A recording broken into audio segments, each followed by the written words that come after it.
Friends, welcome to my channel. ఈరోజు మన video ఏంటంటే, మేము జీడిపప్పు ప్యాకింగ్ చేసేటప్పుడు చిన్న చిన్న జీడిపప్పు ముక్కలు అనేవి వస్తూ ఉంటాయి.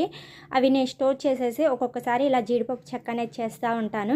ఈరోజు ఈ వీడియోలో జీడిపప్పు చెక్క నేను ఎలా చేస్తానో సింపుల్గా ఈ వీడియోలో మీకు చూపిస్తాను. ఈలోపు ఎవరైతే మన ఛానల్ని సబ్స్క్రైబ్ చేయలేదో సబ్స్క్రైబ్ చేయండి. అలాగే వీడియో నచ్చినట్టయితే ఒక చిన్న లైక్ చేయండి.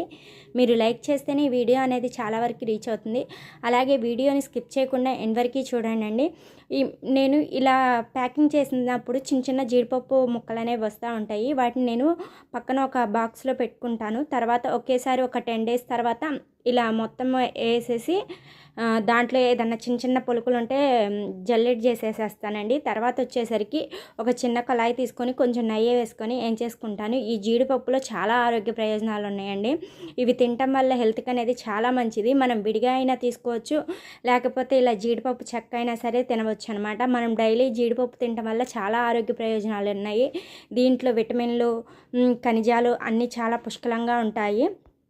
ఇందులో అలాంటివి ఫైబర్, విటమిన్లు చాలా ఎక్కువగా ఉంటాయి. ఎముకలు, మెదడుకి మేలు చేసేటటువంటి రాగి, మెగ్నీషియం లాంటివంటివి ఉంటాయి అన్నమాట. అందుకని డైలీ జీడిపప్పు తినడం వల్ల చాలా యూజెస్ ఉన్నాయి. అలాగే బెల్లం తినడం వల్ల కూడా చాలా యూజెస్ ఉన్నాయి అన్నమాట. ఒకవేళ మనకి జీడిపప్పు చెక్క చేసుకోవడానికి అంత ఇబ్బందిగా ఉంటే మనం కొంచెం జీడిపప్పు అలాగే కొంచెం బెల్లం కాంబినేషన్లో తింటే చాలా బాగుంటుంది. నేను ఇక్కడ జీడిపప్పు వేయించేసానండి. కొంచెం మాడినెయ్యి, తర్వాత ఒక గిన్నె పెట్టేసుకొని దాంట్లో నేనైతే ఇక్కడ మేము తీసుకున్న జీడిపప్పు ముక్కలు అయితే ఒక 200 గ్రాములు ఏమో ఉంటాయి. ఇక్కడ నేను 200 గ్రాములకి జీడిపప్పుకి 200 గ్రాముల బెల్లం అనేది వేస్తున్నాను.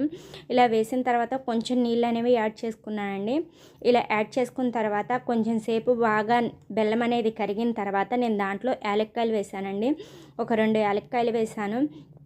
మనం ఇలా జీడిపప్పు ముక్కలు ప్యాకింగ్ చేసేటప్పుడు మనం ప్యాకెట్లో వేసేసేయకుండా ఇలా మనం సపరేట్గా పెట్టుకొని మనం జీడిపప్పు చెక్క కానీ లేకపోతే పిల్లలకు తినడానికి కానీ ఇస్తూ ఉండవచ్చు. మనం అదే ప్యాకెట్లో వేసేసినా కానీ మనకు రూపాయి అనేది లాభం రాదు. కాబట్టి మనం ఇలా జీడిపప్పుని అనేది స్టోర్ చేసుకొని ఇలా మనం ఇంట్లో స్నాక్స్ కిందగా వాడుకోవచ్చు. అలాగే పిల్లలు తినడానికైనా ఇది బలం కాబట్టి మనం పిల్లలకి ఇచ్చుకోవచ్చు అనమాట.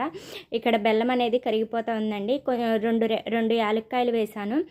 బెల్లం తినడం వల్ల కూడా చాలా ఆరోగ్య ప్రయోజనాలు ఉన్నాయండి. గ్యాస్ తగ్గుతుంది. అలాగే మైగ్రేన్ తలనొప్పి ఉన్న వాళ్ళకు కూడా ఈ బెల్లం తినడం వల్ల చాలా తలనొప్పి అనేది తగ్గుద్ది. అలాగే వచ్చేసరికి అనేది కంట్రోల్లో ఉంటుందండి. జీర్ణ వ్యవస్థ కూడా బాగా మెరుగు అవుతుంది. మనకి ఆకలి అనేది బాగా వేస్తుంది అనమాట బెల్లం తినటం వల్ల. అలాగే మనకి ఇమ్యూనిటీ పవర్ అనేది కూడా పెరుగుతుందండి బెల్లం తినటం వల్ల. ఓకేనండి, ఇక్కడ బెల్లం అనేది పాకం కరెక్ట్గా వచ్చిందా లేదా అని చెక్ చేస్తున్నాను. ఇలా గిన్నెలో వాటర్ పోసేసుకొని ఇలా రౌండ్గా అయితే మనం గిన్నెలో కొట్టంగానే మనకి సౌండ్ అనేది వస్తుందన్నమాట. అలా సౌండ్ వస్తే మనం దాంట్లో జీడిపప్పులు అనేవి వేసేసుకోవచ్చు. ఇలా మనము ఈజీగా ఇంట్లో ఉండే వాటితోనే చేసుకోవచ్చు. మనం చాలా తొందరగా చేసేసుకోవచ్చు అనమాట. ఎక్కువ టైం కూడా పట్టదండి జీడిపప్పు చెక్క చేయడానికి.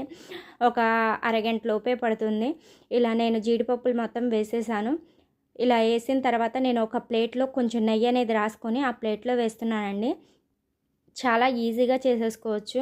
పెద్దవాళ్ళు కానీ చిన్నపిల్లలు కానీ తింటే చాలా బలము జీడిపప్పు చెక్క అనేది.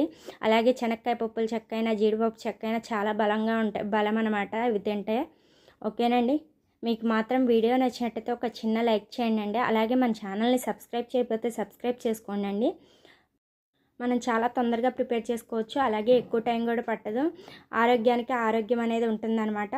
ఓకేనండి, బాయ్ అండి.